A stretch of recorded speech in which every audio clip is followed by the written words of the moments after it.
ஆண்டவராகிய இயேசு கிறிஸ்துவின் நாமத்தினாலே இந்த காலை வாழ்த்துதல்களை உங்களுக்கு நான் தெரிவித்துக் கொள்கின்றேன். நாம் கர்த்தர் ஜீவிக்கின்றபடியினாலே அவருக்குள்ளாய் நானும் நீங்களும் ஜீவிக்கின்றவர்களாக இருக்கின்றோம்.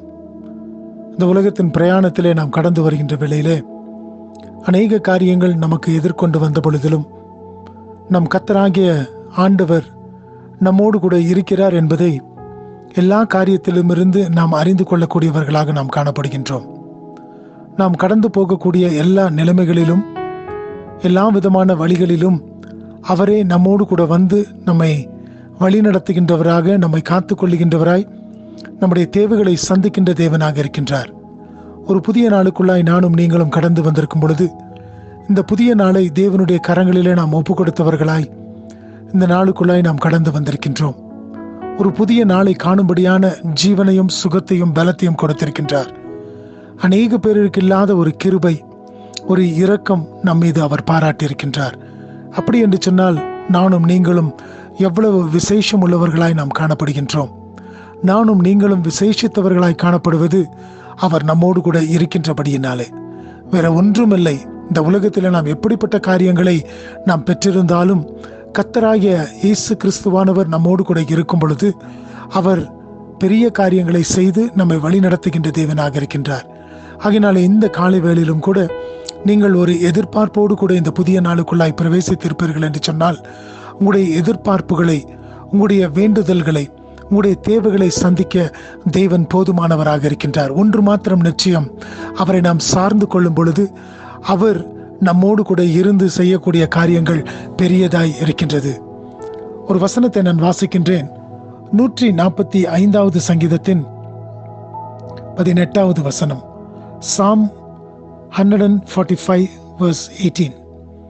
தம்மை நோக்கி கூப்பிடுகிற யாவருக்கும், உண்மையாய் தம்மை நோக்கி கூப்பிடுகிற யாவருக்கும் கர்த்தர் சமீபமாய் இருக்கின்றார். நிச்சயமாய் இன்றைக்கு நீ அவரை நோக்கி கூப்பிடும் பொழுது, அவரை நோக்கி கூப்பிடுகின்ற ஒவ்வொருவருக்கும், எல்லாருக்கும், உண்மையாய் தம்மை நோக்கி கூப்பிடுகிற யாவருக்கும், நோக்கி கூப்பிடும் பொழுது அவர் செவி கொடுக்கின்ற தேவனாய் இருக்கின்றார். அது மாத்திரமல்ல, உண்மையாய் தம்மை நோக்கி கூப்பிடணுமா? இன்றைக்கு அநேக காரியங்கள் நிமித்தமாய் நாம் அநேக வேளைகளிலே உண்மையாய் கூப்பிட முடியாத ஒரு சூழ்நிலைகளுக்குள்ளாய் தள்ளப்படுகின்றோம். ஆனால் இந்த இடத்துல பார்க்கும் பொழுது தாவீது சொல்லுகின்றார், தம்மை நோக்கி கூப்பிடுகிற யாவருக்கும், உண்மையாய் தம்மை நோக்கி கூப்பிடுகிற யாவருக்கும். இதுல ஒரு வித்தியாசம் உண்டு. அவரை நோக்கி கூப்பிடலாம், ஆனால் உண்மையாய் தங்களுடைய முழு உள்ளத்தோடு கூட, தங்களுடைய முழு ஆத்மாவோடு கூட அவரை நோக்கி கூப்பிடுகிற யாவருக்கும் கர்த்தர் சமீபமாயிருக்கின்றார்.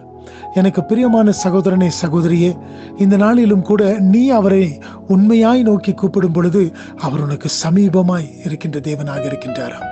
வேதத்தில் நாம் பார்க்கின்றோம், இவ்வளவு பெரிய தேவனை இவ்வளவு சமீபமாய் பெற்றிருக்கின்ற ஜாதியே ஆகிய நம்மை காட்டிலும் விசேஷித்தவர்கள் யார் என்று சொல்லி. ஆம், எனக்கு பிரியமான தேவச்சனமே, நம்மை காட்டிலும் இவ்வளவு பெரிய தேவனை இவ்வளவு சமீபமாய் பெற்றிருக்கின்ற ஜனங்கள் யார்? நானும் நீங்களும் பாக்கியம் பெற்றவர்கள். அவரை உண்மையாய் நோக்கி கூப்பிடுவாய் என்று சொன்னால் அவர் உனக்கு சமீபம் உள்ள தேவனாக இருக்கின்றார். அவர் நம்முடைய சமீபத்தில் இருக்கும் பொழுது நாம் எதற்காக பயப்பட வேண்டும்? ஏன் இந்த நாளிலே என்ன நடக்கும் என்று சொல்லி நான் கலங்க வேண்டும்? அவர் எல்லாவற்றையும் பார்த்து கொள்ள போதுமானவராயிருக்கின்றார். ஏனென்று சொன்னால் அவர் உனக்கு சமீபமாக, உன்னோடு கூட இருக்கின்றவராக, உன்னை வழிநடத்துகின்ற தேவனாக இருக்கின்றார். ஆகினாலே இந்த நாளிலே உண்மையாய் அவரை நோக்கி கூப்பிட்டு இருக்கிறாய் அல்லவா? அவர் உன்னோடு கூட இருந்து, உனக்கு சமீபமாய் இருந்து அவர் பெரிய காரியங்களை செய்து உன்னை ஆசீர்வதிப்பார். இந்த நாள் ஆசீர்வாதம் உள்ள ஒரு நாளாய் காணப்படட்டும். தேவன் தாமே உங்களை ஆசீர்வதிப்பாராக. ஆமேன்.